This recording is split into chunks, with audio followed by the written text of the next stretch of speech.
नमस्कार, आपण पाहत आहात मराठवाडासाठी पीसीएन न्यूज एक पाऊल प्रगतीकडे। आता पाहूया दिवसभरातील ठळक घडामोडी।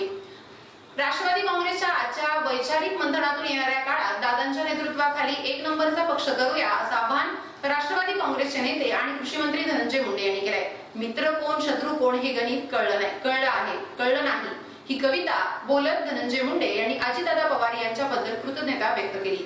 काही लोकांकडून लोकशाही टिकली पाहिजे असं सांगितलं जायचं, मग ती पक्षातली असो राज्यातली। मात्र जेव्हा पक्षातली लोकशाही अजितदादा पवार यांनी समोर आणली त्यावेळी दादांना खलनायक ठरवण्यात आलं। याबद्दल धनंजय मुंडे यांनी नाराजी व्यक्त केली। प्रत्येक भूमिका घेतल्या गेल्या त्यावेळी खलनायक कोण तर अजितदादा ठरले गेले। स्वतःच्या नेतृत्वासाठी अनेक निर्णय घेतले गेले, त्यावेळी अजितदादा चांगले होते, परंतु पक्षातील लोकशाही टिकवण्यासाठी निर्णय घेतला तर ते खलनायक झाले आणि आज कोणाला टीका करत आहेत। काहींना दादांची जागा मिळाल्याचा भास होतोय असा टोला लगावतानाच कर्जत जामखेड उमेदवारी घेण्यासाठी काहींनी भाजपकडून फिल्डिंग लावत होते, त्यांनी आमच्यावर टीका करावी अशा शब्दात धनंजय मुंडे यांनी समाचार घेतला। राष्ट्रवादी काँग्रेस पक्षाचे घड्याळ तेच वेळ नवी अजितदादांच्या विकास पर्वाची, त्यामुळे इथून विजय संकल्प घेऊन जायचंय असंही धनंजय मुंडे म्हणाले। अजितदादांची महाराष्ट्राला गरज आहे। दादा तुम्ही केलेलं काम महाराष्ट्राला सांगितलं नाही, मात्र अजितदादा यांनी परळी विधानसभा मला दिली नसती तर परळी विधानसभा राष्ट्रवादीकडे कला आला नसता, म्हणून दादांचं योगदान कुणी विसरू शकत नाही असं सांगताना स्वर्गीय आबा आज असते तर त्यांनीही सांगलीत कुणाचा किती त्रास होतो आहे हे सांगितलं असतं असंही धनंजय मुंडे म्हणाले।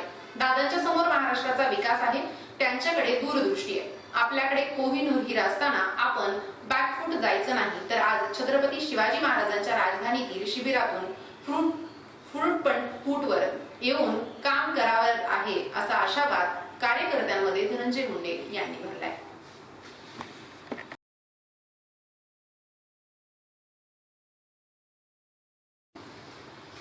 MPJ movement for peace and justice आणि संवेदना सांस्कृतिक मंच यांच्या संयुक्त विद्यमानं मराठवाडा, विदर्भ व खानदेश या प्रदेशात करवा ए बंधुता, संविधानातील बंधुता हे मूल्य जनसामान्यात पोहोचवण्यासाठी निघालेला आहे। Movement for peace and justice for welfare तर्फे संविधान दिवस अंतर्गत बंधुता अभियान संपूर्ण महाराष्ट्रात राबवण्यात येत आहे।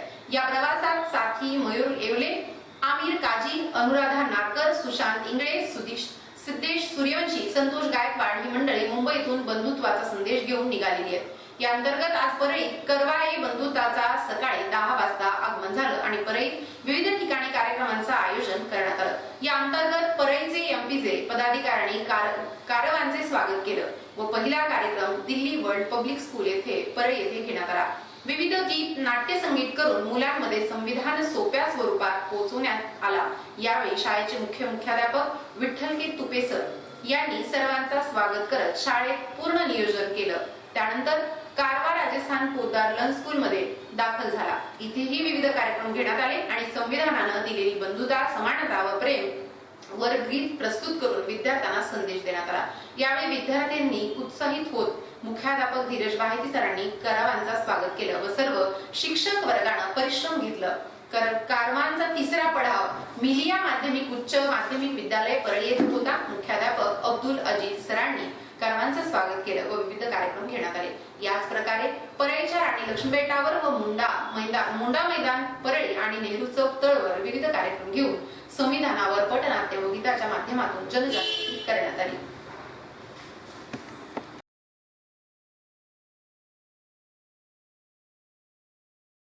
केज तालुक्यातील 13 सदस्यांना असलेली मोठी व महत्वाची बनसारोळा ग्रामपंचायत शिवसेनेच्या ताब्यात आली आहे। सरपंच अजित गोरे यांनी शिवसेनेचे जिल्हा प्रमुख सचिन मुळक यांच्या नेतृत्वावर विश्वास ठेवून शिवसेनेत जाहीर प्रवेश केला। मुख्यमंत्री एकनाथ शिंदे, खासदार श्रीकांत शिंदे यांच्या आदेशानं व सचिव संजय मोरे यांच्या सूचनेवरून लोकसभा संपर्क प्रमुख विजय पाटील यांच्या उपस्थितीत व जिल्हा प्रमुख सचिन मुळक यांच्या नेतृत्वाखाली बीडमध्ये हा प्रवेश सोहळा झालाय।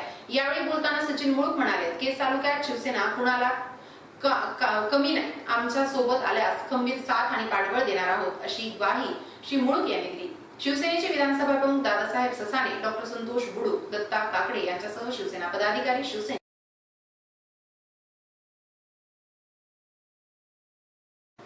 केज विधानसभा मतदारसंघाच्या आमदार नमिता अक्षय मुंदडा यांच्या सातत्यपूर्ण प्रयत्नामुळे केज विधानसभा मतदारसंघातील विकास कामांसाठी कोट्यावधीच्या निधीचा ओघ सुरूच आहे. राज्य शासनानं पुन्हा एकदा आमदार मुंदडा यांच्या पाठ्यपुराव्याला प्रतिसाद देत केज मतदारसंघातील ग्रामीण भागातील 11 रस्त्यांच्या दर्जनातीसाठी तब्बल 27 कोटी 40 लाख रुपयांचा निधी मंजूर केला आहे. आमदार नमिता मुंदडा यांच्या कार्यकाळात केज मतदारसंघावर निधीचा वर्षाव सुरूच आहे. त्यातून अनेक विकास कामं प्रगतीपथावर आहेत. दरम्यान मतदारसंघातील ग्रामीण भागातील देना झालेल्या रस्त्याच्या कामासाठी आमदार नमिता मुंदडा यांनी शासन दरबारी पाठपुरावा सुरू होता.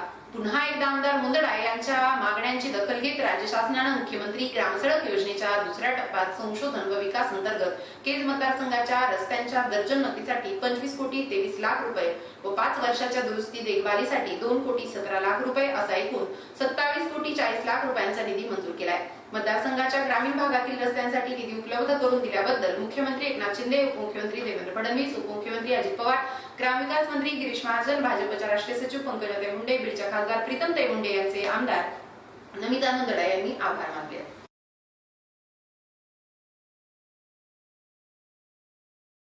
शासन आपल्या दारी हा महाराष्ट्र शासनाचा महत्वाकांक्षी कार्यक्रम 5 डिसेंबर रोजी परित होतोय. या निमित्तानं राज्याचे मुख्यमंत्री एकनाथ शिंदे, उपमुख्यमंत्री देवेंद्र फडणवीस, अजित पवार, कृषी मंत्री तथा पालकमंत्री धनंजय मुंडे यांच्यासह अनेक मंत्री शहरात येणार आहेत. या पार्श्वभूमीवर नगर परिषदेच्या वतीनं जोरदार तयारी केली जाते. विविध भागात स्वच्छता मोहीम राबवून शहरातील महत्त्वाच्या ठिकाणांची रंगरंगोटी करण्यात येते, तर रस्ता दुभाजकावर झाडेही लावण्यात येतात. या सर्व कामांची मुख्याधिकारी त्र्यंबक कांबळे यांनी आज थेट जागेवर जाऊन कामांची पाहणी करून आढावा घेतलाय. राज्य शासनाच्या विविध योजनांच्या जनसामान्यांपर्यंत पोहोचवण्यासाठी शासन आपल्या दारी हा कार्यक्रम राबवण्यात येतोय. पर्यवेक्षणात येथे 5 डिसेंबर रोजी हा कार्यक्रम घेण्यात येणार आहे. यासाठी मुख्यमंत्री एकनाथ शिंदे, उपमुख्यमंत्री देवेंद्र फडणवीस, अजित पवार, कृषी मंत्री तथा पालकमंत्री धनंजय मुंडे यांच्यासह अनेक मंत्री शहरात येणार आहेत. तहसील कार्यालयासमोर भव्य मैदानावर मंडप उभारणीचं काम सुरू आहे. याच पार्श्वभूमीवर नगर परिषदेने शहरात स्वच्छता मोहीम सुरू केली आहे. विविध रस्ते, रस्ता दुभाजक यासह प्रमुख ठिकाणांची स्वच्छता केली जाते. रस्ता दुभाजक आकर्षकरित्या रंगरंगोटी केली जाते. सर्व काही कामं युद्ध पातळीवर सुरू आहे. एके कॉर्नर, बस स्थानक, छत्रपती शिवाजी महाराज चौक, आझाद चौक, वैद्यनाथ महाविद्यालय, कार्यक्रम स्थळ या रस्त्यावरील दुभाजकांची रंगरंगोटी केली जाते. तर याच दुभाजकांमध्ये वृक्षारोपणही केलं जाते. नगर परिषदेच्या वतीनं सुरू असलेल्या कामांची आज मुख्याधिकारी त्र्यंबक कांबळे यांनी थेट जागेवर जाऊन पाहणी केली आहे. संबंधितांशी चर्चा करून काम तातडीनं पूर्ण करण्याच्या सूचना दिल्या आहेत. त्यांनी सर्व कामांचा आढावा घेतलाय. यावेळी मुख्याधिकारी संतोष रोडे यांच्यासह अधिकारी कर्मचारी उपस्थित होते.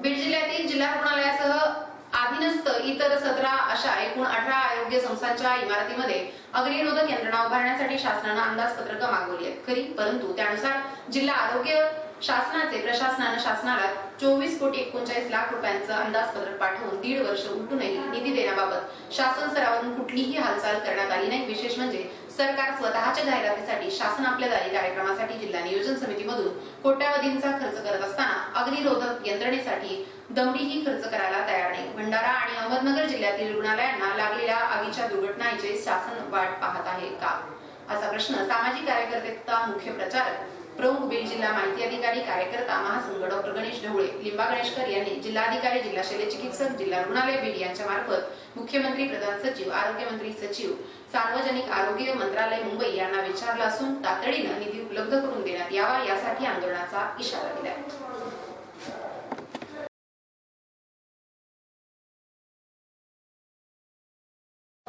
भगवंताच्या अनेक अवतारांचं वर्णन असलं तरी राम समचरण व समदृष्टी असलेला देव केवळ भक्तांचे कैवारीसाठी अवतार धारण करतो. श्री विठ्ठलाचं रूप सर्वांना आकर्षित करून घेतं असं प्रतिपादन संत वाङ्मयाचे संशोधक हरिभक्तपरायण ॲडव्होकेट दत्तात्रय महाराज आंधळे यांनी केलं. मुळशी खोऱ्यातील संत नगरी पिरंगुळ येथे काकडा आरती सांगता निमित्तानं अखंड हरिनाम सप्ताहाचे प्रतिवर्षाप्रमाणे याही वर्षी अखंड हरिनाम सप्ताहाची प्रारंभीची कीर्तन सेवा ही दत्तात्रय महाराज आंधळे यांनी केली. या कीर्तनासह हरिभक्तपरायण बवन महाराज, हरिभक्तपरायण सिद्धेश्वर महाराज आळंदी, हरिभक्तपरायण केशव महाराज भेगडे, हरिभक्तपरायण राजेंद्र गोंडावे, हरिभक्तपरायण गणेश महाराज बोडके तसेच मृदंगाचार्य हरिभक्तपरायण सारंग महाराज क्षीरसागर यांनी साथ दिली. यावेळी प्राचार्य मनोहर भालके, समाजसेवक रामचंद्र देवकर, पिरंगुट येथील चांगदेव पवळे तसेच सामाजिक व सांस्कृतिक कार्यात अग्रभागी असलेले ज्ञानेश्वर पवळे, तुषार पवळे, पहिल्या दिवशीचे यजमान नारायण सातव, दशरथ मारुती पवळे, कैलास पवळे, राजाभाऊ वाघ, माऊली व पिरंगुट नगरीच्या पंचक्रोशीतील हजारो भाविकांची उपस्थिती होती.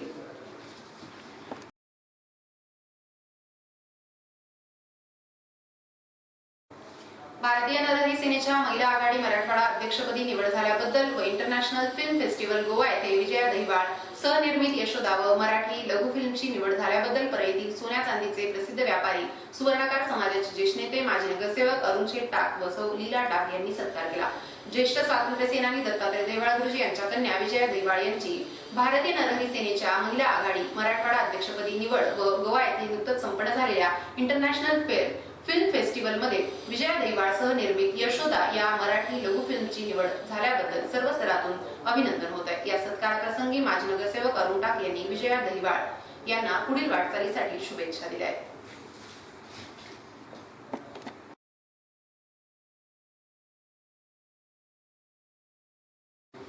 आता येथेच थांबू. उद्या भेटूया याच वेळी याच ठिकाणी. मराठवाडासाठी PCN न्यूज एक पाऊल प्रगतीकडे. धन्यवाद.